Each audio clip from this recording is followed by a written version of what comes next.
Hello friends, welcome you once again in आपका exam educational platform. आज हम भारत में कृषि या इंडियन एग्रीकल्चर से संबंधित महत्वपूर्ण एमसीक्यू देखेंगे। ये प्रीवियस ईयर के क्वेश्चन पेपर में आ चुके हैं। बहुत ही इंपॉर्टेंट क्वेश्चन है जो इसमें शामिल किए गए हैं। यहाँ पे आपको एक लिस्ट दिख रही होगी। ये उन टॉपिक की लिस्ट है जो इंडियन ज्योग्राफी के ये टॉपिक हम ऑलरेडी कंप्लीट कर चुके हैं। ये आज इसका लास्ट टॉपिक है। यदि आपने इन टॉपिक को नहीं देखा है तो आप डिस्क्रिप्शन में दिए गए लिंक के माध्यम से या फिर चैनल की प्ले लिस्ट में आप जाकर देख सकते हैं। तो चलिए स्टार्ट करते हैं। वीडियो को आप लास्ट तक जरूर देखिए। फर्स्ट क्वेश्चन है कि निम्नलिखित में से कौन सी नकदी फसल या कैश क्रॉप नहीं है। तो इसका आंसर है गेहूं। गेहूं नकदी फसल नहीं है, बल्कि गेहूं क्या है, एक खाद्यान्न फसल है। जो यहाँ बची हुई 3 फसलें हैं ये एक इस प्रकार की फसलें हैं। इनका उत्पादन है व्यापारिक उद्देश्य से किया जाता है, ना कि खाद्यान्न के लिए, और इनको बाजार में बेचकर तुरंत नकदी प्राप्त हो जाती है, कैश प्राप्त हो जाता है, इसलिए इसे कैश क्रॉप भी कहते हैं। नेक्स्ट हम देखेंगे कि निम्नलिखित में से कौन खरीफ फसल नहीं है। तो यहाँ पे खरीफ की फसल पूछी गई है। तो खरीफ की फसल कौन सी नहीं है, सरसों नहीं है, क्योंकि जो गेहूं, चना और सरसों है एक इसकी रबी की फसल है और बाकी की जो 4 फसलें दिख रही हैं एक खरीफ की फसल है। तो इसको ट्रिक के माध्यम से आपको कंप्लीट करवाया गया था लास्ट वीडियो में। नेक्स्ट क्वेश्चन है कि भारत में कृषि को दुष्प्रभावित करने वाला मौसम का महत्वपूर्ण तत्व कौन सा है। तो यहाँ पे एग्रीकल्चर सेक्टर को सबसे ज़्यादा प्रभावित करने वाला कौन सा तत्व है। तो हमें पता है बारिश है या वृष्टि है। तो अधिक वृष्टि से भी कृषि प्रभावित होती है और वृष्टि ना होने से सूखे की स्थिति बन जाती है। तो इसलिए इसका आंसर होगा वृष्टि। नेक्स्ट क्वेश्चन हम देखेंगे कि खादी क्रांति का संबंध किससे है। तो खादी क्रांति का संबंध किससे है, चमड़ा उत्पादन से है। यहाँ हम अंगूरों के उत्पादन को विटीकल्चर कहते हैं। और अंडे उत्पादन से संबंधित कौन सी क्रांति है, तो रजत क्रांति है। नेक्स्ट क्वेश्चन है कि गंगा क्रांति का संबंध किससे है। तो गंगा क्रांति का संबंध भ्रष्टाचार को कम करने से संबंधित है। मतलब प्रशासन में भ्रष्टाचार को कम करने के लिए और नैतिकता बढ़ाने के लिए गंगा क्रांति लाई गई। गंगा को यहाँ पवित्रता से जोड़ा गया है। नेक्स्ट देखेंगे कि ट्रक फार्मिंग का क्या अभिप्राय है। तो जो ट्रक फार्मिंग है वह बागवानी से संबंधित है या हॉर्टिकल्चर से संबंधित है। यहाँ जो ट्रक फार्मिंग है यह शब्द है यूएसए से आया है, क्योंकि वहाँ जो फार्मिंग होती थी वह मार्केट से बहुत ज़्यादा दूर होती थी। तो वहाँ से बड़े बड़े कंटेनर में लाद कर इनको लाया जाता था। तो इसलिए वहाँ से शब्द निकल कर आया क्या, ट्रक फार्मिंग, जो आज संपूर्ण विश्व में है प्रचलित हो गया है। तो ट्रक फार्मिंग का संबंध किससे है, तो बागवानी कृषि से या हॉर्टिकल्चर से है। नेक्स्ट क्वेश्चन है कि किस फसल के लिए पानी की अधिकता की आवश्यकता होती है लेकिन जल जमाव की आवश्यकता नहीं होती। तो आप ये देख सकते हैं, ये चाय के बागान है। यहाँ पे 200 सेंटीमीटर से अधिक बारिश की आवश्यकता तो होती है, परंतु यहाँ जो जल होता है वो बह के नीचे चला जाता है और यहाँ जल जमाव की आवश्यकता इस फसल के लिए नहीं होती है। इसलिए इसका आंसर है चाय। और आपको साथ ही याद रखना, आप चाय का सर्वाधिक उत्पादन है जो कहाँ होता है, तो असम राज्य में होता है। नेक्स्ट क्वेश्चन देखेंगे कि निम्नलिखित में से कौन सी भारत में रबी की फसल नहीं है। तो यहाँ नहीं पूछा गया है, नहीं को आप ध्यान से पढ़ेंगे। तो जूट नहीं है। बाकी जो 4 फसल दी गई हैं ये चारों खाद्यान्न फसल हैं और एक इसकी रबी की फसल है या विंटर क्रॉप है। और आपको पता होगा कि जो रबी की फसल है यह नवंबर दिसंबर में इसकी बुआई होती है और इसकी कटाई मार्च अप्रैल में, लगभग 5 से 6 महीने में इसकी कटाई हो जाती है। लास्ट वीडियो में रबी की फसलें और खरीफ की फसल को बहुत शानदार ट्रिक के साथ करवाया गया है। नेक्स्ट क्वेश्चन देखेंगे कि भारत में श्वेत क्रांति के जनक किनको माना जाता है। तो वर्गीस कुरियन को श्वेत क्रांति के जनक माना जाता है। और जो व्हाइट रेवोल्यूशन है इसका संबंध किससे है, तो दुग्ध उत्पादन से है। नेक्स्ट क्वेश्चन हम देखेंगे कि निम्नलिखित में से किस फसल की खेती भारत में सबसे अधिक क्षेत्रफल पर की जाती है। तो इसका राइट आंसर है धान।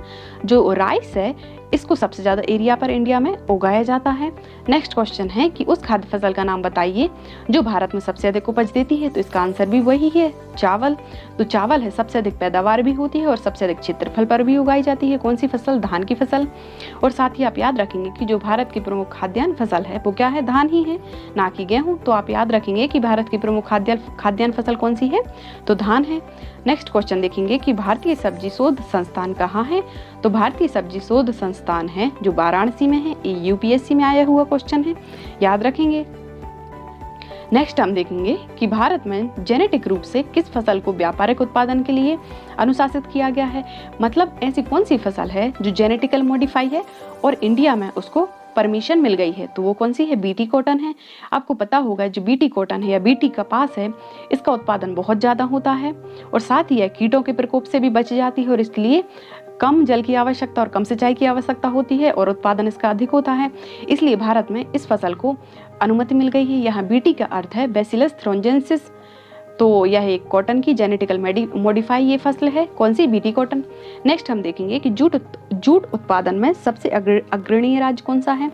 तो जो जूट प्रोडक्शन में सबसे अग्रणी राज्य है वो कौन सा है? पश्चिम बंगाल में सबसे अधिक उत्पादन होता है। साथ ही पश्चिम बंगाल में जूट, पटसन और चावल का सबसे अधिक उत्पादन होता है। किसमें? पश्चिम बंगाल में। आप ये देख सकते हैं, ये जूट से बने हुए कुछ बैग हैं, जूट से रस्सियां वगैरह भी बनाई जाती हैं। नेक्स्ट है कि भारत में सबसे अधिक चाय कहाँ पैदा होती है? तो अभी बताया, असम में होती है। इसका असम में होती है। यदि राज्य पूछा जाए तो इसका आंसर होगा असम राज्य में सबसे अधिक चाय की पैदावार होती है। परंतु यदि किसी पर्टिकुलर एरिया की बात की जाए तो दार्जिलिंग में होती है, जो कि कहाँ का क्षेत्र है? दार्जिलिंग। तो दार्जिलिंग पश्चिम बंगाल का एक क्षेत्र है दार्जिलिंग, तो वहाँ होती है। और यदि किसी राज्य की बात की जाए तो असम में होती है।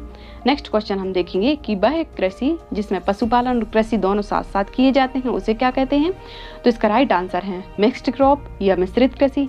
तो आप याद रखना, मिश्रित कृषि किसको कहते हैं? जहाँ पशुपालन और कृषि दोनों साथ साथ किए जाते हैं उसे हम मिश्रित कृषि कहते हैं। फिर हम देखेंगे गहन कृषि। तो गहन कृषि ऐसी कृषि होती है जैसे छोटे किसान रहते हैं, उनके पास बहुत कम भूमि होती है, उसी में वह बहुत अधिक मेहनत करके एक ही वर्ष में कई प्रकार की फसलें उगाते हैं, बहुत ज़्यादा खाद और अलग अलग प्रकार के बीजों का प्रयोग करते हैं, तो उसे हम गहन कृषि कहते हैं। नेक्स्ट हम देखेंगे कि मृदा रहित कृषि को क्या कहते हैं, या सॉइल फ्री कृषि एग्रीकल्चर को क्या कहते हैं? तो इसका आंसर है जल संवर्धन या हाइड्रोपोनिक्स भी कहते हैं। आपको पता होगा, ये यहाँ पे आप पाइप देख रहे होंगे, इस पाइप में क्या हो जाता है, कुछ मिनरल मिला के इसमें पानी भर दिया जाता है और इसमें यहाँ पे होल कर दिए जाते हैं और उसमें यहाँ पे प्लांटेशन किया जाता है। तो यहाँ से प्लांट के लिए यहाँ से न्यूट्रिशन मिल जाता है और यहाँ किसी भूमि की या मिट्टी की आवश्यकता नहीं होती है।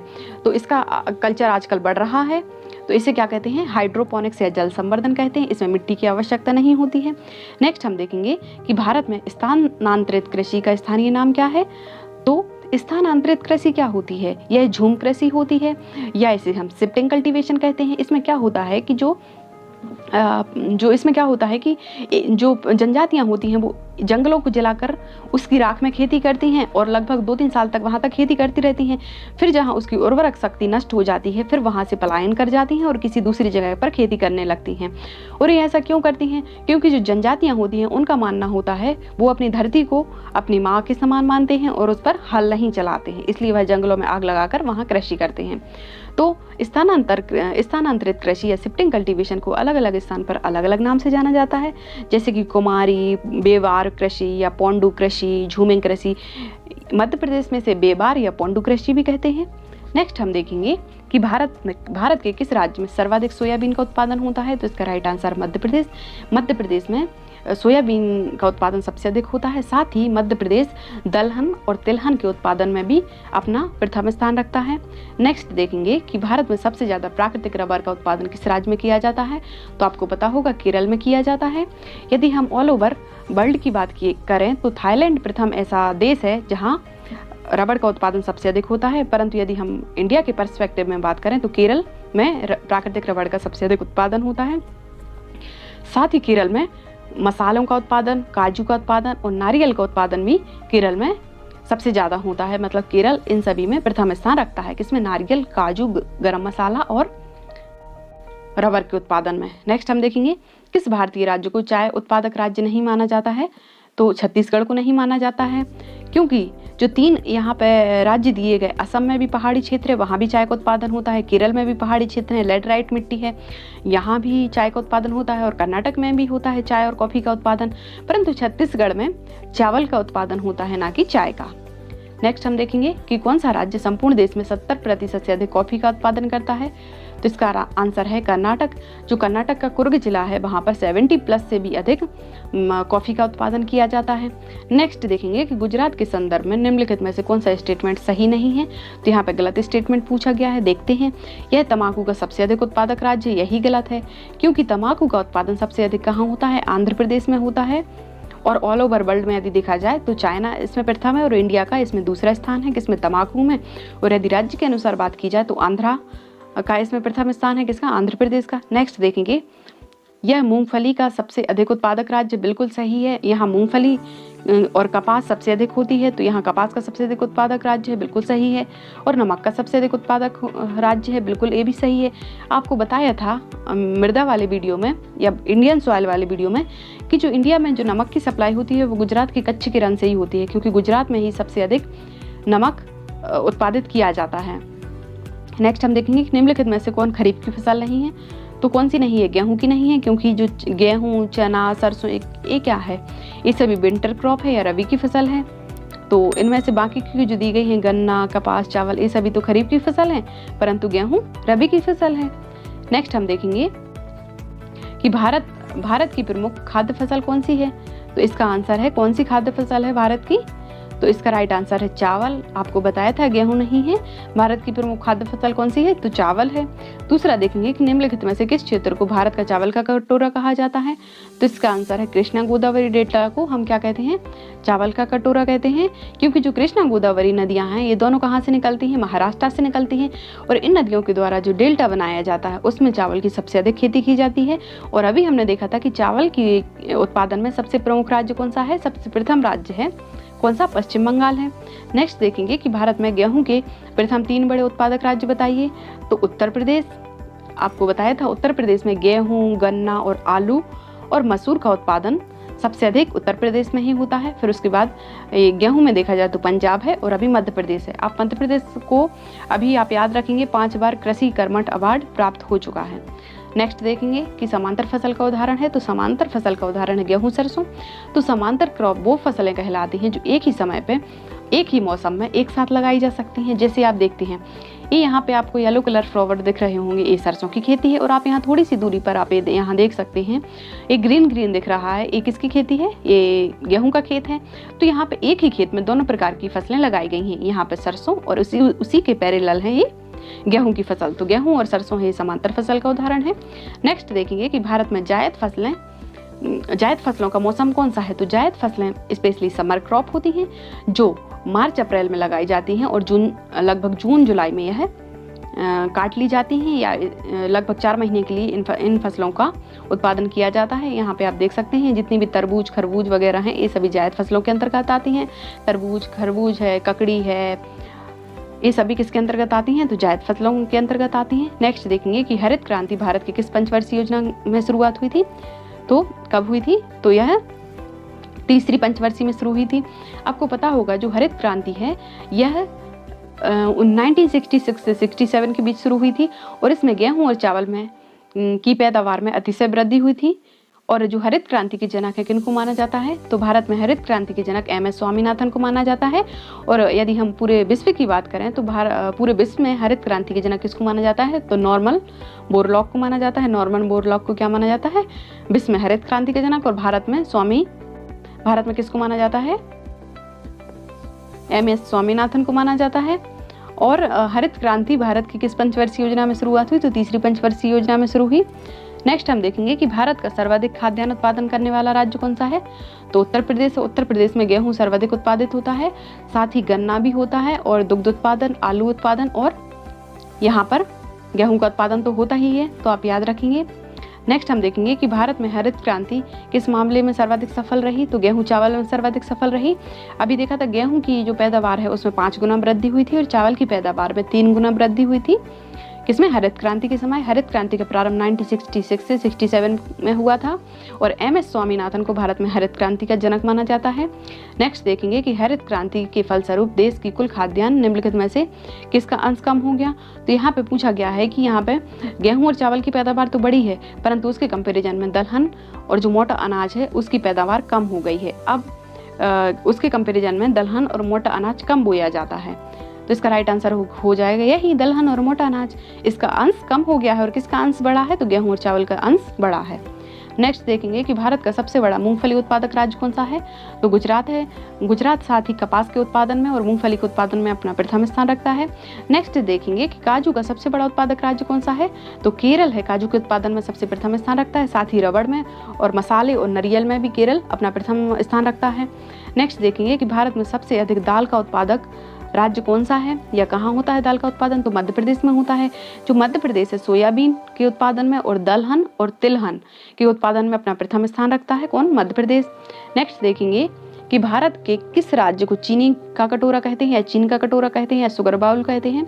तो उत्तर प्रदेश को कहते हैं, क्योंकि उत्तर प्रदेश में सबसे अधिक गन्ना होता है, और सबसे अधिक शुगर मिल भी कहाँ लगाई गई हैं? तो यूपी में ही लगाई गई हैं। नेक्स्ट देखेंगे कि कौन सी एक फसल श्वेत स्वर्ण के नाम से जानी जाती है या सफ़ेद सोने के नाम से जाना जाता है। तो सफ़ेद सोने के नाम से किसको, कपास को जाना जाता है। कपास है जो एक कैसी रेशे युक्त फसल है या फाइबरस क्रॉप है और इसी से ही सूती वस्त्र बनाए जाते हैं। नेक्स्ट देखेंगे कि रोबस्टा किसकी प्रजाति है। तो रोबस्टा है यह कॉफ़ी की प्रजाति है और हमने देखा था कि जो कर्नाटक राज्य है वहाँ सबसे अधिक कॉफ़ी का उत्पादन हुआ था। साथ ही कर्नाटक में ये आप देख सकते कॉफ़ी के बीज हैं, तो कर्नाटक में कॉफ़ी, सनफ्लावर और रेशम का उत्पादन सबसे ज़्यादा होता है। कहाँ, कर्नाटक में। और रोबस्टा किसकी प्रजाति है, तो कॉफ़ी की प्रजाति है। नेक्स्ट हम देखेंगे कि भारत में रेशम का सबसे अधिक उत्पादन करने वाला राज्य कौन सा है। तो कौन सा है, कर्नाटक है। कर्नाटक में सबसे अधिक रेशम का उत्पादन होता है। नेक्स्ट देखेंगे कि नारियल उत्पादन में भारत का विश्व में कौन सा स्थान है। तो नारियल उत्पादन में भारत का प्रथम स्थान है। और यदि राज्य की बात की जाए तो केरल अपना प्रथम स्थान रखता है किसमें, नारियल उत्पादन में। नेक्स्ट देखेंगे कि भारत में बृहद पैमाने पर जूट की खेती किस नदी घाटी में होती है। तो इसका आंसर है हुगली। और जो जूट, पटसन और चावल है इसमें प्रथम स्थान कौन रखता है, पश्चिम बंगाल रखता है। और पश्चिम बंगाल में जूट और पटसन और चावल की खेती सबसे अधिक होती है। और यदि स्पेशली जूट की बात की जाए तो हुगली नदी इसके लिए प्रसिद्ध है। नेक्स्ट देखेंगे कि भारत का कौन सा पड़ोसी देश सबसे अधिक अफीम का उत्पादन करता है। तो जो कौन सा करता है, अफगानिस्तान जो हमारा पड़ोसी देश है वो सबसे अधिक अफीम का उत्पादन करता है। नेक्स्ट देखेंगे कि भारतीय वानिकी संस्थान किस शहर में स्थित है।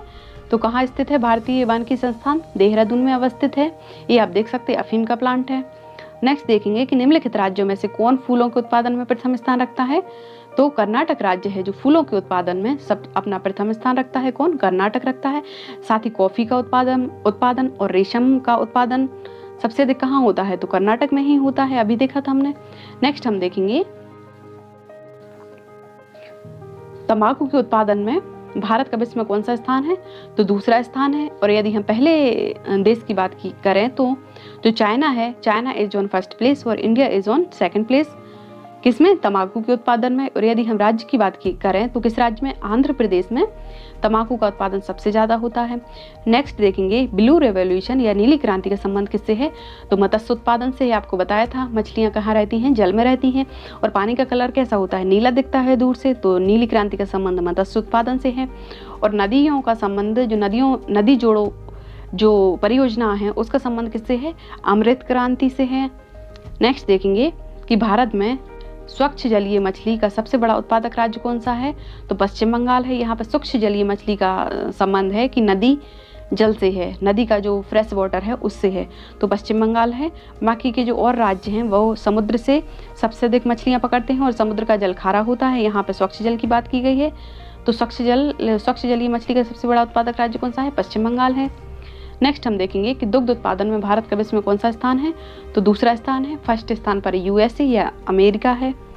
और यदि हम राज्य की बात करें तो उत्तर प्रदेश राज्य दुग्ध उत्पादन के मामले में अपना प्रथम स्थान रखता है। नेक्स्ट देखेंगे कि भारत में ऑपरेशन फ्लड कार्यक्रम का प्रारंभ कब हुआ। तो यह 1970 में हुआ। जब दुग्ध उत्पादन को बढ़ावा देने के लिए ऑपरेशन फ्लड चलाया गया। इसी को ही हम श्वेत क्रांति या व्हाइट रेवोल्यूशन कहते हैं, जिसमें दुग्ध के उत्पादन में अतिशय वृद्धि हुई और यहाँ दुधारू पशुओं की नस्लों में सुधार किया गया। नेक्स्ट देखेंगे कि निम्नलिखित में से कौन कृषि से संबंधित नहीं है। तो कृष्ण क्रांति है या काली क्रांति या ब्लैक रेवोल्यूशन का संबंध कृषि से नहीं है, क्योंकि इसका संबंध पेट्रोलियम उत्पादन से है, आपको बताया था। हरित क्रांति का संबंध खाद्यान्न उत्पादन से है। श्वेत क्रांति का संबंध दूध उत्पादन से है। और पीली क्रांति का उत्पादन जो ऑयलिंग सीड होता है या तिलहन फसल होती है उससे संबंधित है। नेक्स्ट हम देखेंगे कि मूंगा रेशम की एक किस्म है। मूंगा है जो एक रेशम की एक किस्म है जो संपूर्ण विश्व में केवल भारत में ही पाई जाती है। और किस राज्य में है, तो असम में उगाई जाती है। परंतु ऑल ओवर यदि हम रेशम की बात करें तो वो कर्नाटक में होता है। परंतु स्पेशली यदि हम मूंगा रेशम की बात करें तो वो सिर्फ असम में होता है। और जो मूंगा रेशम की किस्म है ये सबसे उन्नत और हाई क्वालिटी वाली किस्म होती है और इसका उत्पादन सिर्फ भारत में होता है। नेक्स्ट देखिए कि भारत में रेशम की कौन सी प्रजाति सबसे अधिक उत्पादन देती है। तो इसका आंसर है मलबरी। यहाँ पे जो 4 किस्में दी गई हैं, मूंगा, टसर, एरी, मलबरी, ये सभी किसकी किस्म है, तो ये सभी रेशम की ही किस्म है। और जो सबसे अधिक उत्पादन देती है वो मलबरी एक किस्म है। नेक्स्ट देखेंगे कि भूमि की उर्वरकता बढ़ाने के लिए कौन सी फसल उत्पादित की जाती है। तो उड़द। जितनी भी दलहनी फसलें होती हैं, जो दालें होती हैं, तो उसकी भूमि की उर्वरता बढ़ाने के लिए इसका उत्पादन किया जाता है। क्यों किया जाता है?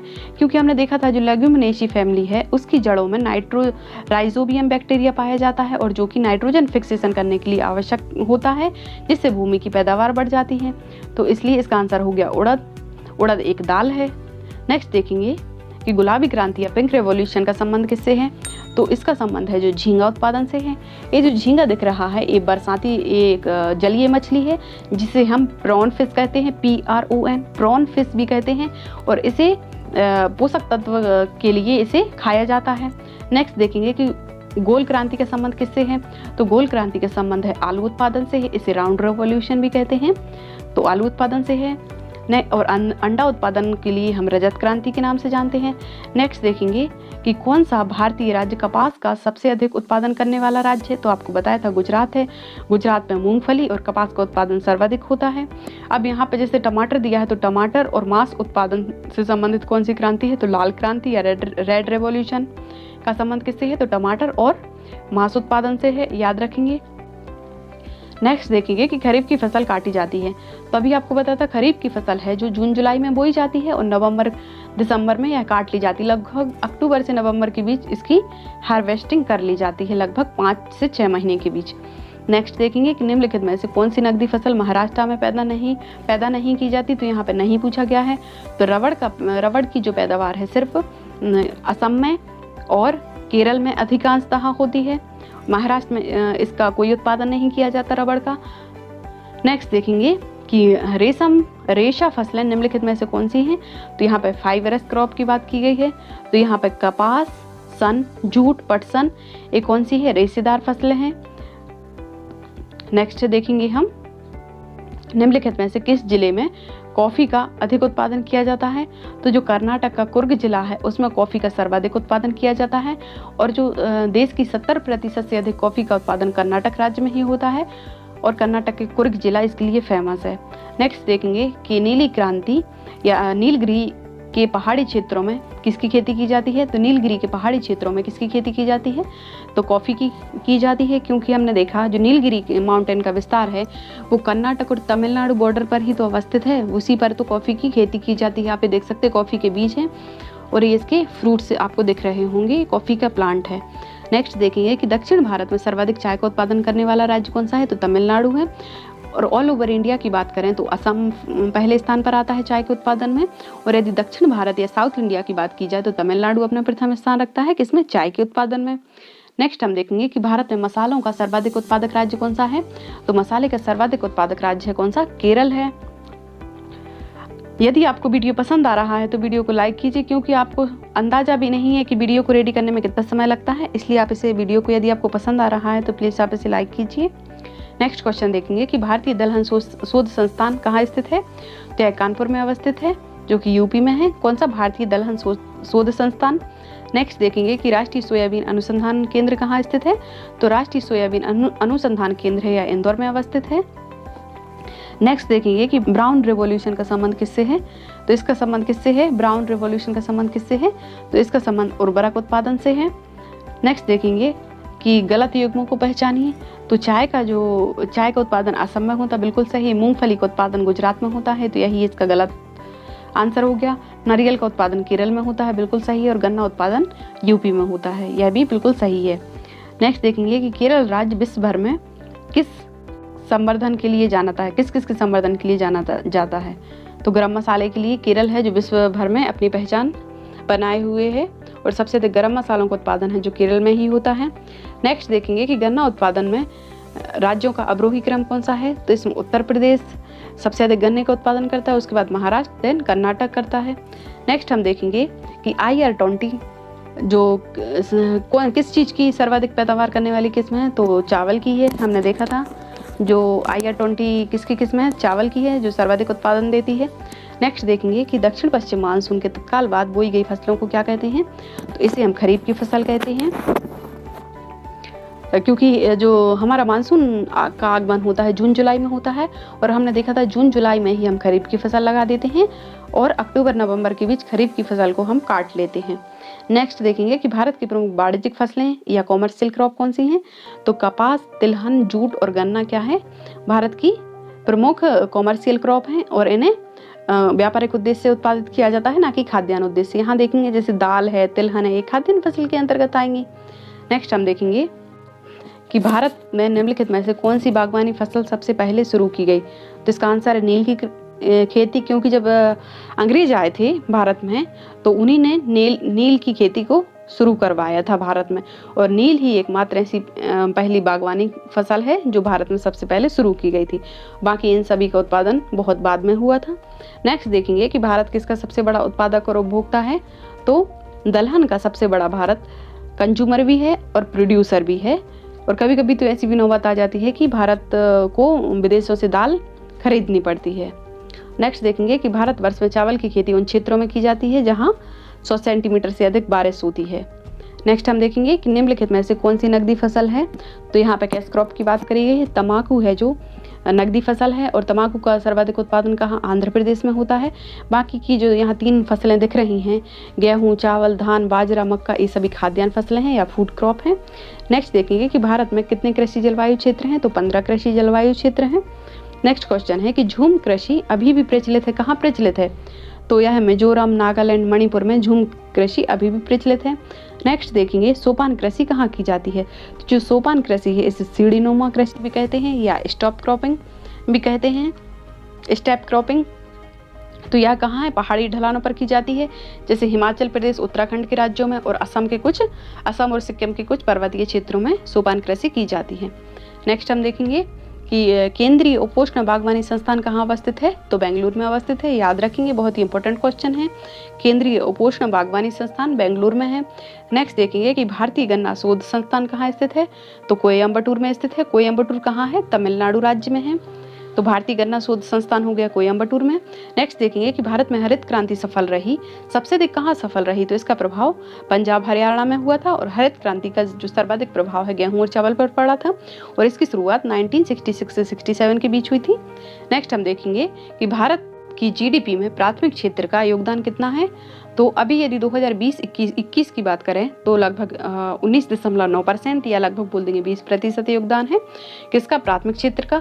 परंतु यदि 2017-18 में देखा जाए तो कृषि क्षेत्र का जो योगदान है या प्राथमिक क्षेत्र का योगदान है टोटल जीडीपी में वो 17.5 था।